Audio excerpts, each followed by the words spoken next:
There's a stat out there that says that something like 90% of 18 to 25-year-olds don't believe in mass pop culture anymore. They don't see it as a thing. And so if niche becomes the new norm, then everybody has their own sort of set of cool, their own factors of cool. That unites different generations, that unites people who aren't necessarily born within the same 6-year time span. And it kind of reorients what we think of when we think of the pop culture relics of a time, right? Because everyone has different ones. And I think that's really the biggest shift right now. This is Cassandra Napoli talking about future generations and how, as a result of digital media, young people are aging quicker than ever. Today, we're looking into the ways accelerating tech is making us age faster and how this is going to evolve in the future. My guest today is Cassandra Napoli, Senior Insight Strategist at WGSN. We're using her Generational Futures forecast as a launchpad into a wider discussion. Cassandra talks about how accelerated tech and trend cycles are confusing our view of traditional generational groups. We'll discuss existing blurred lines, investigating the changing boundaries between childhood and adulthood. With children growing up online and much faster than previous generations, what does this mean and how will it impact our lives of tomorrow? I'm Carla Buzasi, CEO of WGSN, the world's leading trend forecasting company, and you're listening to Lives of Tomorrow, the WGSN podcast about how we'll live our lives in the future. We usually ask our guests to introduce themselves, and we will get to that, but I want to do something different with Cassandra today. So, Cassandra, I'm going to start and then get your immediate response to this statement taken from WGSN's forecast, the Gen Z equation. What nourishes me destroys me. We talk about trend tensions quite often, right, at WGSN. So two things can be true at the same time. Gen Z are notoriously very interested in saving the planet, saving the world, doing the right thing, holding themselves accountable, holding brands accountable. But on the other end of the spectrum, there's a lot of sociocultural factors at play that are actually swaying them to behave in a different way because they have no other choice. So things like the financial crisis at the moment, it's actually kind of inspiring them or forcing them rather to buy into things like fast fashion because they literally have no other choice. So I think this idea of like consumption and trend cycles is nourishing them because it's giving them opportunity to be inspired and to talk to people online and to kind of curb their boredom. But it is destroying their values, and it's kind of at edge with their values a little bit. Okay. Let's get back to our regular schedule. Cassandra, please can you introduce yourself to our listeners? Yeah, I'm Cassandra Napoli, a senior strategist at WGSN Insight, and I cover all things consumer insights, generational trends, marketing, media, etc. Okay. Now, generational trends are, I think, one of the things that we get asked about most. And we're going to go into, I guess, it is a focus around a specific generation or a couple of generations, but it's actually something that affects quite a lot of us, I think. So you wrote in this big forecast that we published, as a result of digital media, young people are aging quicker than ever. So can you explain what that means before we get into the kind of nuances and how other generations might be impacted? Yeah, so we've been looking at the concept of age compression since about 2015, so almost 10 years, and how this is playing out online. So age compression, meaning people are aging quicker than ever before. You can just look at the memes on TikTok as an example. So tweens looking older than their millennial counterparts were online at the same age. So there's those great memes of this is what it's to be 13 today versus what it was like when we were 13 as millennials. There's the internet that we as millennials grew up on, right? And, you know, maybe that's deeply cringe now. You look back and as to how we were behaving on places like Tumblr and Facebook, photo booth, things like that. And then you look at the internet that young people have inherited today. And I'm not talking about young people as Gen Z. I think something really noteworthy at the moment is we're in this sort of generational changing of the guard at the moment. And so Gen Z, yes, is still kind of the majority youth population, but we're seeing Gen Alpha age quite quickly. They're tweens and early teens now. And the internet that they're growing up on, that they've inherited, there's so much more pressure, so much more information, and many of them are far more savvier than we were at their ages. So they're much more entrepreneurial, they're much more informed. And this is really the dawn of the age of the AlphaNet, is what we're calling it. Gen Alpha's internet, a generational changing of the guard, where Gen Alpha are replacing Gen Z as the dominant youth population. Because if you think about it, sorry for any millennials out there, but you are in your 40s or you're nearing your 40s, and Gen Z is edging into 30 now. And so there's this shift happening right before our eyes. And if brands do not pay attention, they will be left behind. We're already seeing things like 5 years ago, the idea of being a content creator was already a top job. This is going to be so much more commonplace as Gen Alpha ages. We're even seeing things like creator camps, summer camps to learn how to be a creator. There's one in Texas that I wrote about recently that teaches something like 6 to 13-year-olds how to be, a Minecraft modder or a coder or a content creator on YouTube, how to script and build Roblox games, things of that nature. And it's really just a completely different world that we're in right now. Okay, let's drill into some of this. So in your forecast, you wrote, we're seeing a shift from typical 5 generations to more niche demographics on the fringes. So give me some examples of the fringes that you're thinking about there. Yeah, I actually first wrote about the fringe in 2017. I went back and checked. And I don't know if you remember this, but I actually interviewed you at the time. Oh my God, because I'm on a cusp. You're an Xennial. So I dug out our correspondence from all the way back in 2017. Firstly, it's important to call out what the generations are that we cover at WGSN, right? So there are 5: boomers, Gen X, millennials, Gen Z, alphas. Recently, we added a 6. We were really, first to market with this, where we introduced the betas. They will be born next year through 2040. They have not been born yet, but that's a group that we're tracking too. So 6 generations. What's interesting is that demographics traditionally define groups born within a roughly 15-year time span. They share similar attitudes and behaviors about the world they came of age in due to the technology that they had access to when they were coming of age. So what's interesting is, because of tech acceleration, because of rapid trend cycles, because of just how fast the world moves at the moment, we're starting to see micro generations grow in prominence. And micro, fringe, cusp, these are all the same thing, right? These are groups that live on the edges of the 15-year span. So if we're looking at millennials, they were born roughly 1980 to 1994, right? So the fringes would be those born between 1976 and like roughly 1982, 1983. Those are Xennials. Those born between 1992 and 1998 are roughly Zennials. So they live between millennials and Gen Z, while Xennials live between, you guessed it, like Gen X and millennials, right? And they have distinct characteristics that make them different. They're usually a 6-year span.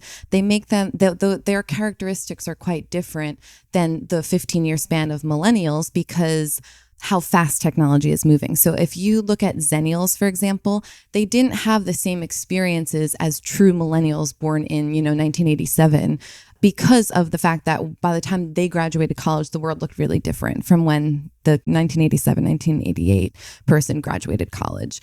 The access to technology as they grew up, pop cultural relics of their childhood, all of this looks very different. So we started seeing this in, 2016, 2017, but really it came across strongly during the pandemic. We saw a lot of traction online with Zennials, or sometimes they're called Zillennials, talking about how they were having an identity crisis. During the pandemic, there was a lot of generational discourse. There was okay boomer, there was a lot of millennial versus boomers, millennial versus Gen Z discourse online. And these Zennials emerged and they were like, wait a second, we actually don't align with anything the millennials are saying, and we don't really align with anything the Gen Zs are saying. Yes, there are crossovers, but we feel distinctly different, and that is what the fringe is. So that's an opportunity, but it's also interesting to just think about that as an individual, because I do sit on one of those fringes. I mean, my first work experience, which was at Cosmopolitan magazine, I mean, that says something, doesn't it? There was still a print magazine when I was doing work experience. There was only one computer with the internet in that room at the time, which makes me sound like I'm absolutely ancient. And yet my entire career has been in a digital world, completely and utterly.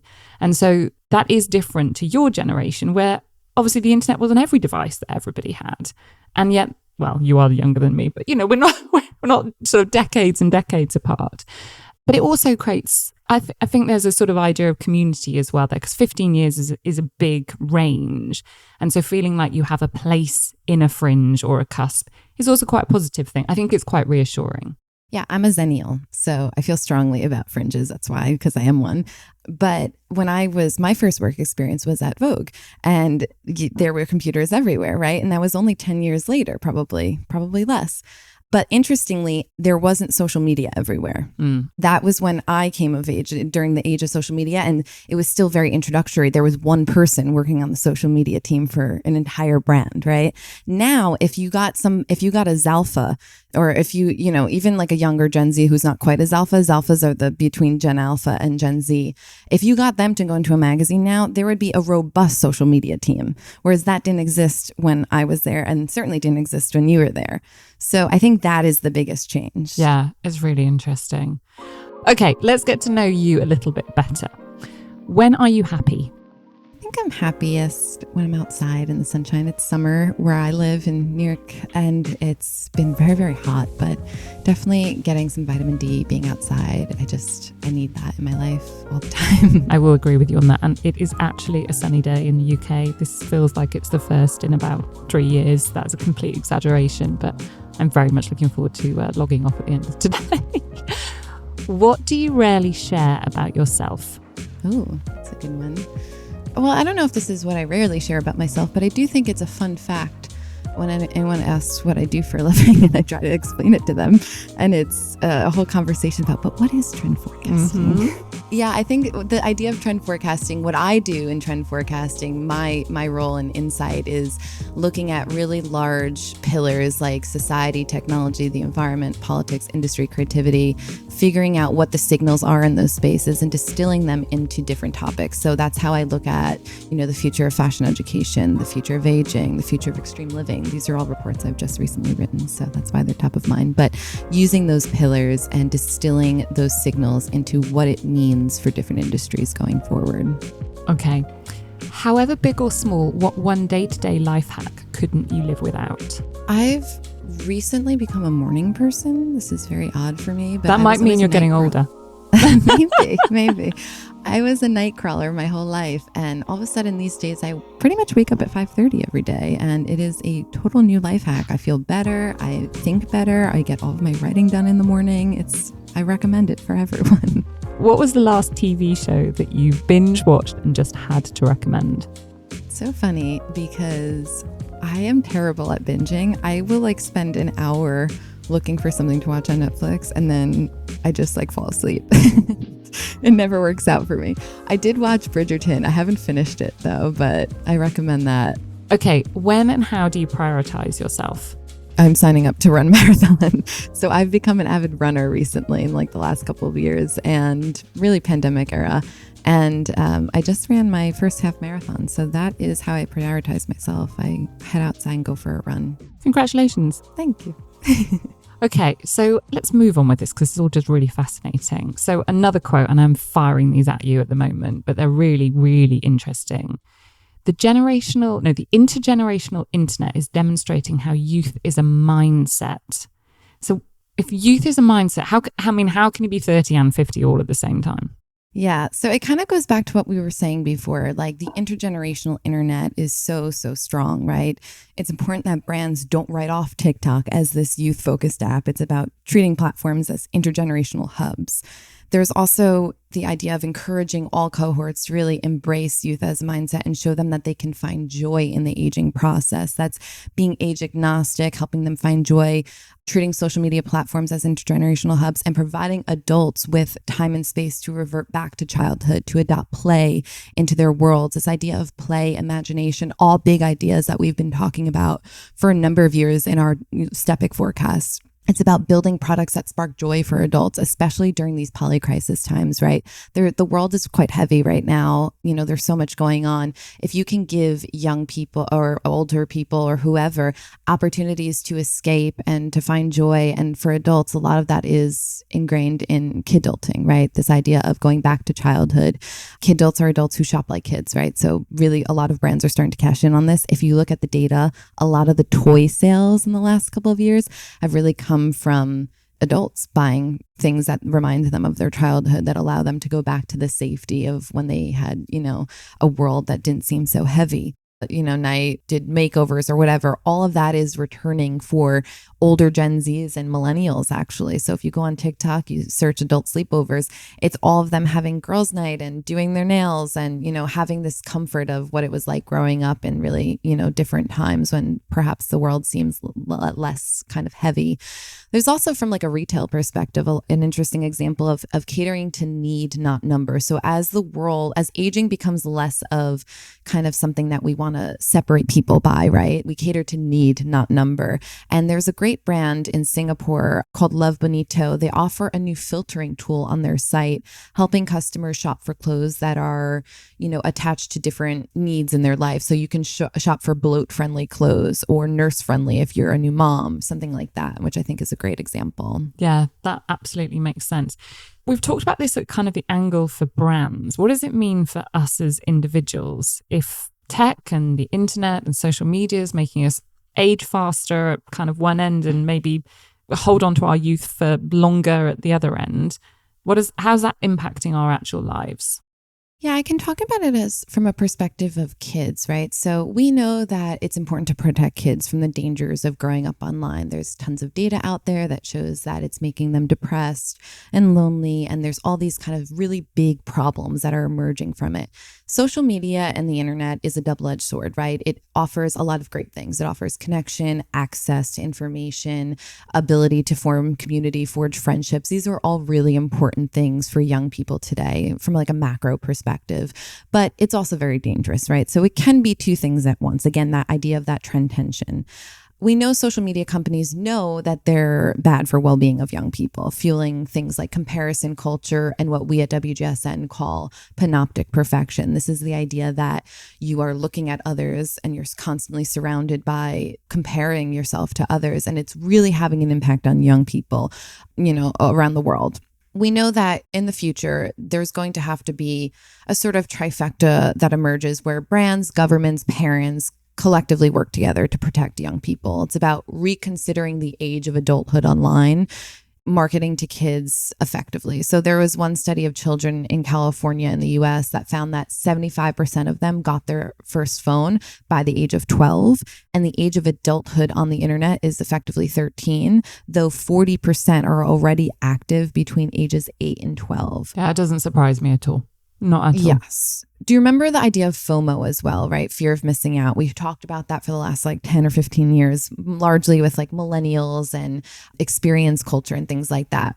In our Future Consumer 2026 forecast, though, we highlighted that we should anticipate a sort of digital pause in the future, especially amongst young people, where JOLO emerges. So we're going from FOMO, fear of missing out, to JOLO, the joy of logging off. And this will be more a sort of an intentional approach to tech, where things like dumb phones, which are essentially not smartphones, they do not connect to the internet, will rise.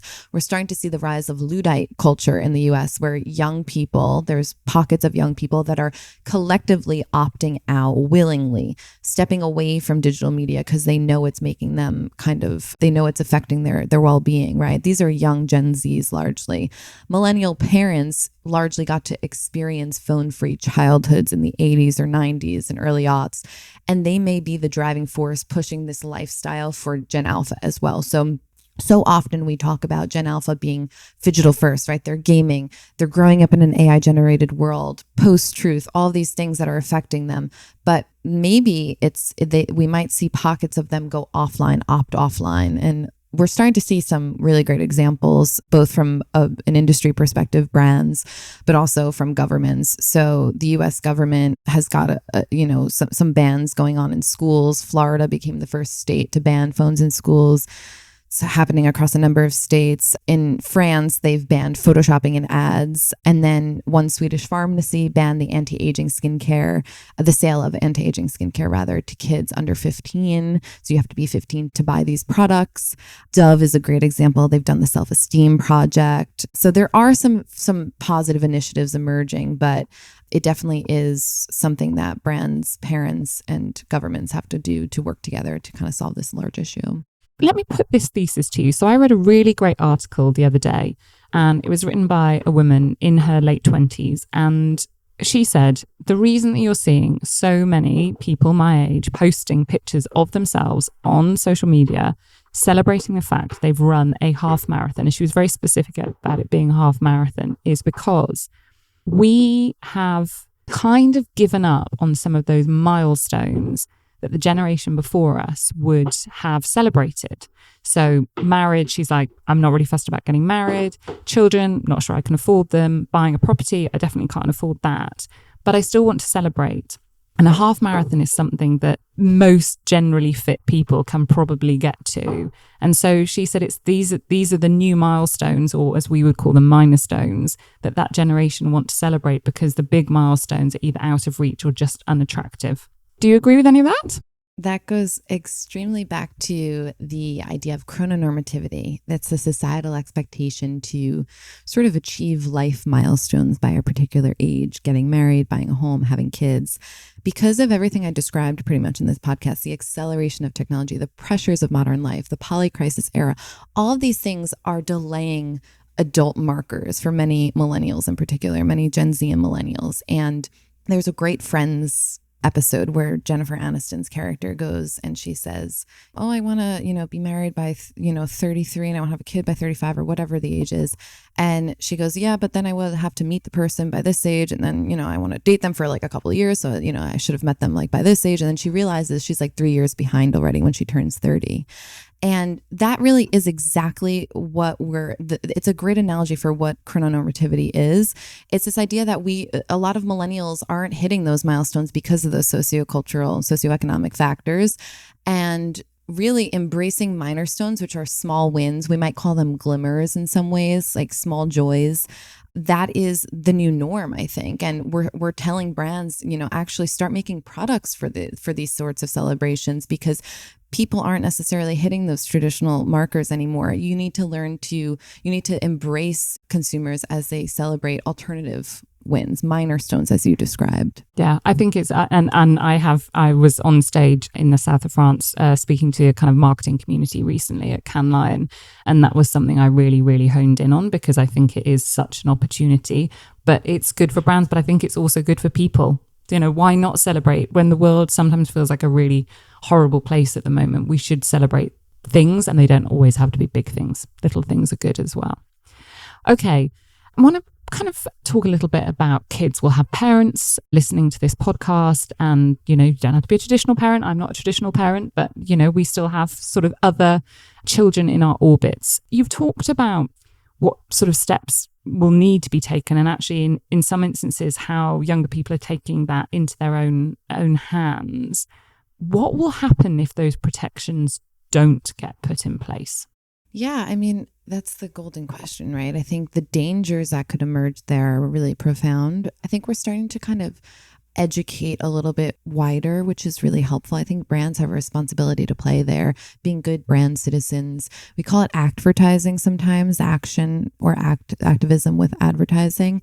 Kind of just stepping up and doing the right thing on behalf of society. And so sharenting is a big issue, right? The idea that you're sharing every aspect of your kid from the time that they're born to the time that they're a teenager. We're starting to see the first generation that was a product of sharenting now age into teenagedom, right? So alphas, millennials were very hyper online. Many of them, you could just Google it, and there's a million articles that come up about how I secured my kid an Instagram handle when they were born, and in the delivery room they had their first post. And you share every aspect of your kid's life online, not realizing the implications of it as they age and what that does to them. When they're a teenager and they have a whole host of images from their past, which may not be something that they want to share with the world. but also the dangers of just living in an AI generated world now. So sharenting is quite dangerous. Deutsche Telekom did an amazing ad last year about the dangers of sharenting. I think it was like a couple minutes long, and it documented what innocently sharing a 9-year-old girl's image online, what that does and what the implications of that could do, and how that would follow her throughout her whole life, and having her image shared in places she didn't want her image shared. So there are some dangers to being hyper online today. The blurring of these generations also does mean that you're seeing, again, parents and kids, or just generations enjoying similar things. So that might be going to a concert or a festival together, or indulging, to your point, in the kidulting, playing together. Do you think this is a trend that's here to stay? Are these generational gaps gone forever? Or do you think this is a reflection of the moment in time we're at? There isn't such a thing as mass pop culture anymore, because niche has become the new norm. We forecasted this like 3 or 4 years ago now, and it is here. Niche is the new norm, largely generated by TikTok, right? Everyone's For You page looks different. And so what you define as cool and what you define as your kind of, Britney Spears of this time isn't going to be the same as your peer, right? Because your For You page looks different. There's a niche for everything. My favorite example is the train spotter that blew up during the pandemic. It was this guy, his name is Francois. I can't remember his last name, but he goes around the UK and like spots trains. And he was so passionate about this train spotting. He got a really large audience. He got deals with Gucci, all of these things, because he had this really interesting niche, and it made him different than everyone else. But it's also just, there's a stat out there that says that something like 90% of 18 to 25-year-olds don't believe in mass pop culture anymore. They don't see it as a thing. And so if niche becomes the new norm, then everybody has their own sort of set of cool, their own factors of cool. That unites different generations, that unites people who aren't necessarily born within the same 6-year time span. And it kind of reorients what we think of when we think of the pop culture relics of a time, right? Because everyone has different ones. And I think that's really the biggest shift right now. Okay, final question. Are you more anxious or hopeful about the future? Now, normally I'd say about the future of generations, but generations are just people. So are you just more anxious or hopeful about the future? Yeah, I think I'm definitely anxious about the future for sure, but I am hopeful. I think that idea, that concept of WGSN is really nice. This idea of rethinking status quo, rethinking systems, making them better, making them work for more people. I think I'm hopeful that the trifecta that I talked about, the idea that brands, businesses, governments, parents, everyone in between can work together to solve these large issues, because they can't be solved alone, right? You need people working together to solve these issues, these large internet-focused issues. And I think if we can do that and we can protect people online, I think the internet could be a really great place. I'm hopeful. Thank you, Cassandra. It was amazing. Always so good to talk to you. Thank you to Cassandra Napoli, Senior Insight Strategist for WGSN, for joining us on Lives of Tomorrow. Next week, WGSN's Create Tomorrow podcast is back with another episode where we'll be discussing product design and the aesthetics of sports and outdoor equipment. I'm Carla Buzasi, CEO of WGSN. I'll see you next time.